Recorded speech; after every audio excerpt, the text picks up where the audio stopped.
Buy, sell, or hold your real estate.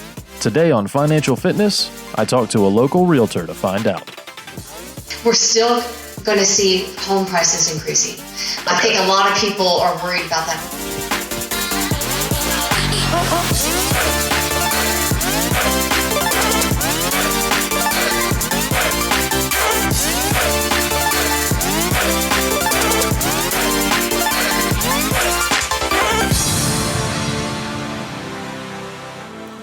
Welcome back to Financial Fitness. I'm your host, Donald Raymond, and today we're talking real estate. And I'll come right out of the gate and admit that this message and this episode, or a couple of episodes, probably will not be for everybody. But I'll also say that if you've been listening to the show for a while, that there's bound to be something in there that is relatable to your financial situation that you can implement into your current habits or financial fitness plan and make some progress with. So I encourage you to listen to the episode. I'm going to keep them short, stay with the 20 to 25 minute format. And while these are pre-recorded, I will cut the segments up so that we can focus on content that's all very relatable and very relevant to the subject that I'm dealing with in that particular episode. Today, that's just going to be understanding current market conditions when it comes to real estate, and some recommendations on how to navigate it if you're a buyer and if you're a seller. In the next episode or episodes, I'll dissect it even farther into very specific, deep dive, actionable items for buyers, and then another episode that's going to be targeted just for sellers, as well as an overall analysis of kind of where we're going. So that's what you're going to hear over the next several episodes. And I really wanted to do this because I think, one, it's important. This information needs to be discussed. At a minimum, you need to be thinking about it, especially if you're in a situation where you're buying or selling a home. Now, you need to be aware if you own a home or if you're interested in owning a home of what these conditions can mean for you anyway. So we always want to stay well informed because we want to avoid some of that possible impulsive behavior. So those of you who are listening to the show regularly, you know my position when it comes to impulsive behavior. That word urgency is like bamboo shoots under the fingernails. I just don't like it, right? I want to be intentional. Now, again, like I said in my episode that talked about distractions and urgency specifically, there is a place for that. When the house is on fire, it is an urgent moment, right? But in our normal day-to-day life, there needs to be a smaller and smaller appetite for and less room for urgency.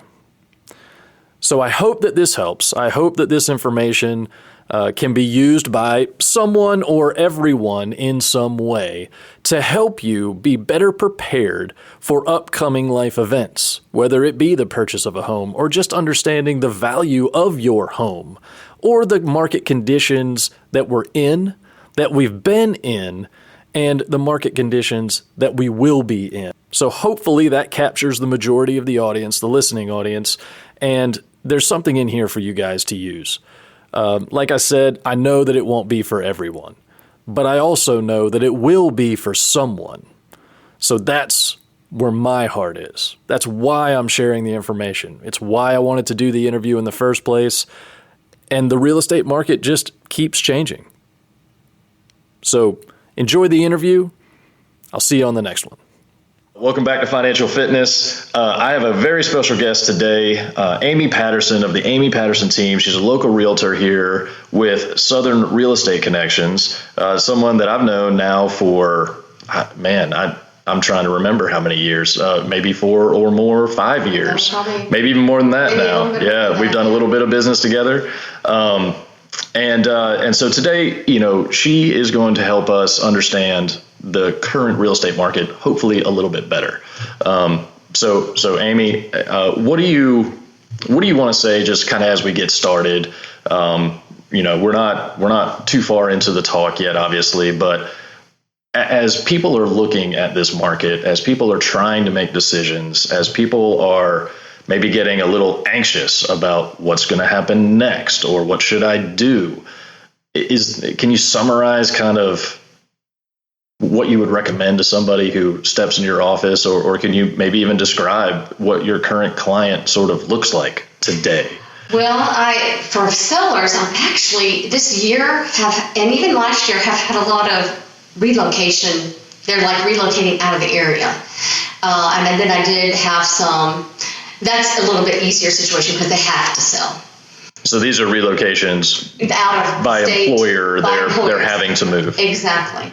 And so in some ways that's a little easier. Sure. Because you're not having to finagle getting them into something here. A lot of times they've already gotten something, and they're in fact, right now I've got a client that has already bought their home and we're about to go into contract again on the home we've got listed right now.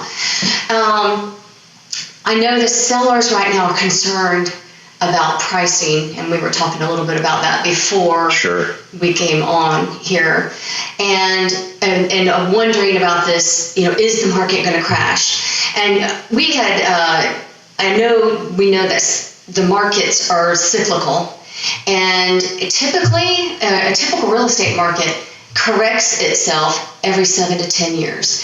And so we had that long. Yeah. Okay. So but we're past due because 2008 was that big crash, and we'll talk a little bit more about that, how that's not what's happening today, to alleviate people's fears in that way. But we were expecting another correction, and then all of a sudden things just took off. That's what I was hearing. 2012. Correction. I thought this year was going to be that. And I heard 10%. It's a number, right? I heard a 10% correction. Or even just a stall, right? Yes. And it's actually been going up and up and up. It's been going up. Yeah. And part of that is due to the fact that our inventory is so low. And I think part of the reason our inventory has been so low is when that happens, people say, okay, I want to sell, I'm ready to sell, but where am I going to go? And that's where the new home builders, a lot of my people that have stayed in town or in the area are going to new construction. Gotcha. And that is working, really well. What do you think is driving that over renos? Is it because people don't want to leave their homes? They're nervous about leaving their homes? Personally, I feel like we're coming out of the real height of this price increase. We're still going to see home prices increasing. Okay. I think a lot of people are worried about that, but I am starting to see homes selling for less than list price, where I was not seeing. So this is now a flip. We go back a few months. But not everything. Okay. But I've still seen those, and a lot of mine are selling above list price. Okay. In fact, I don't think any of mine this year have not sold above list price. So still plenty of healthy demand out there. Oh, definitely. There's still a lot of demand. However, I think buyers have, because of the increase in interest rates, we're 3% higher than last year. That's right. And so that put the brakes on.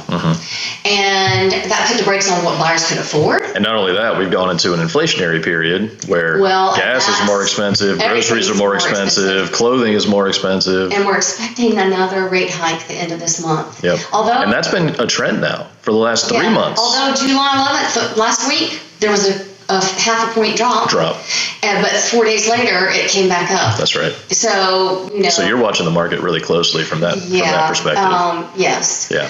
So people are trying to lock in their rates. Definitely. To buy. But the seller has to be aware of that.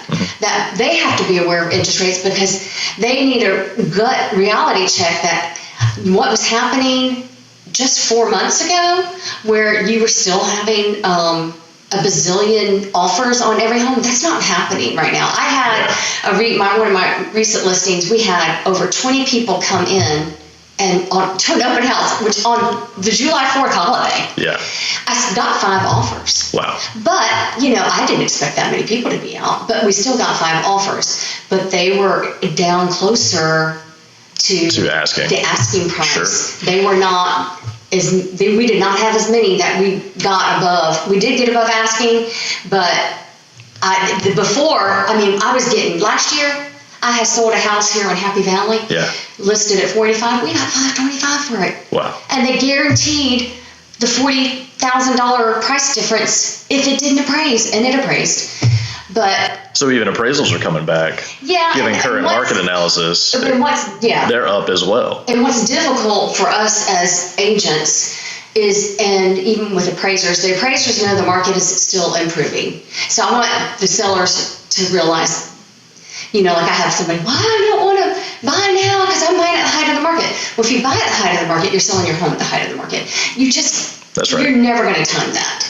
I mean, it's a fluke. Unless you can own 4 or 5 and just pick and choose, exactly. right? And that's just not realistic. You sell at the height of the market, you're going to buy at the height of the market. That's right. So for somebody thinking, upper, and there's not many of those out there.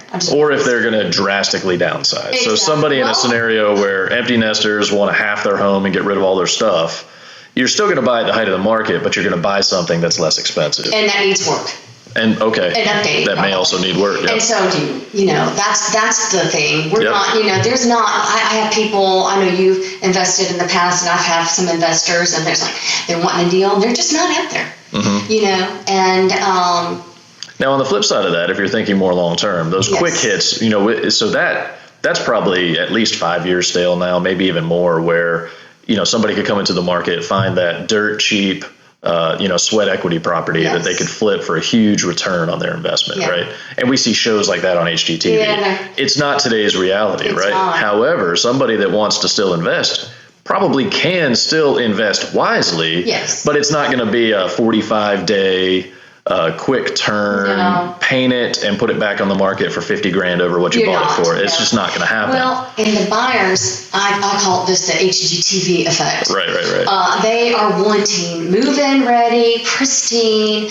They do not like stuff that's not updated, and because it's what they're seeing, right? They're consuming that on HGTV, and right? It happens in an hour, or 30 minutes or an hour, and it's like, oh my goodness, why didn't they get this done? And they're seeing all this high design, high fashion, right? Yes. Everything's top of the line. Yes. Now they see the other side too, because you've got the fix or flop show that's out there. So sometimes it works and sometimes it doesn't, right? Yes. And so there's definitely a healthy amount of persuasion out there. Definitely. So it definitely, I do see that with a lot of my buyers. They're picky. So what would you say? Or buyers for my listings even. Yeah. Picky.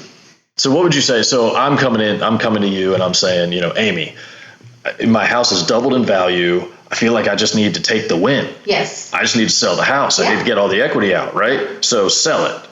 But then what? Is that something I should be considering in today's market? Because I just heard you say it's peak to peak, right? If I sell at peak, I'm buying at peak. And if I'm trying to go apples to apples, same number of rooms and, amenities, I'm going to pay the same or more, aren't I, for that same house somewhere else? And the beauty, it depends on how much equity you have in your home too. Well, like you're saying, let's say I owned it. Let's say I had 100% equity in it. Well, then it's a great time to, if you are wanting to upgrade, say to something newer, something in a different location that may be more appealing to you. Now, your location's awesome, but in general. But if I'm just thinking, I just want to extract the value. Yes. That's probably not a reality for me, right? Because you're going to get the value, but I'm going to put it right back into something else. You need to put it back into something else, definitely. So this isn't I'm going to go sell my home, get a whole bunch of equity, throw it into the stock market, and then go buy another house dirt cheap down the road, right? I mean, that's just not my reality right now. No. Because I'll tell you, I've got a lot of customers, not customers, but clients in my conversations. I come across lots of people that are thinking that, so as a financial coach, most of my clients have a financial need. They're trying to improve their financial health and their financial wellness. And that's the title, the title of this show is financial fitness, right? That's what we're trying to do, is improve people's overall financial wellness. And so they're coming to me saying, my home finally has equity. Yes. And, I wasn't paying it down that fast, but now in this market, it finally has equity. And so they're anxious, they're impulsive. They think they need to, strike while the iron's hot. Yeah. And I caution them. I do. Yes. Right. So from my perspective, I say, that could be, right. That could be a potential outcome. But we want to be careful, and we want to make sure we go in eyes wide open. We want to make sure that we understand all the market conditions and that we maybe even have a home identified that we could purchase at the right price in order to make that work. Because my concern is you think you're going to get all this equity out, and you do, right? The house is going to sell for what it's going to sell for, but you just said, and what we know, not 5 offers now. Exactly, and what we know too is that you've got to go now buy another house, right? And so because rental rates are out the roof. So just because I'm selling high doesn't mean I'm going to buy low. And I mean, if you can find something low, the problem with the lower priced homes is we are in a huge seller's market still with those. Okay. Yep. Yes. So that's good information. And still a seller's market. Yeah, I've sold a 1970s home as is. It was an estate, and I had multiple offers on that one over asking price. 1970s home, really? Yeah, it has never been remodeled. Yeah. But overall, it was in pretty good condition. The good bones, right? It had good bones. Yeah. But, it needs a total remake. Right. And to be competitive in today's market. A first-time home buyer is getting it. There you go. It worked out that way for them. And, we were happy that they got. So that's another category, these first-time home buyers. Oh, my word. Right? So, I mean, when I was a first-time home buyer back in early 2000s, I could buy what I felt like was a reasonable home. Now, it still felt like a lot of money. Yeah. Biggest purchase I'd ever made. Exactly. Right? But it was a $100,000 home. And it was 1,400 square feet, 3-bedroom, 2-bath, fully detached. Mm-hmm. I had a half-acre lawn or yard. A little bit of a slope, but not too bad, and it was a new build. It was in a new development that was being built. Do those even exist in today's market? Not at that price. And that's been what's so difficult for some of my first-time home buyers. Sure. A cheap house is $200,000 to $250,000. Yeah. I never dreamed in my lifetime I would say $250,000 was an entry level home. Yeah, and you might not even be getting fully detached. That might be a townhome. Yeah. We are. I mean, there are like the one that was 1970 as I sold. We were. Okay, so we're back to the house needing work. A boatload of work. Absolutely. So if you're willing to put the time in. Yeah. So that could be an area where if somebody's looking for an opportunity, still that sweat equity demographic, that market, if you're willing to take on the projects, you're qualified to take on the projects, or you're going to live there for a while and you're willing to put the money into the home over time as you can, that can still be. And the price of those homes will increase. In fact, because 5 or 10 years from now, you just said it's going to go up, right? So I can put that money in, and because I'm still going to see the value of this home go up. Yeah. So we're still going to see values of homes go up. Yeah, probably. I mean, if you look at, there's different, I had a chart that had a whole host of like realtor.com, Zillow, all those people saying they're all over the place. But on average, it's around 4% we're expecting homes to increase. Continue to go up. Per year for at least the next 5 years. Historically, they were 2 to 3% would be what used to be what I call normal.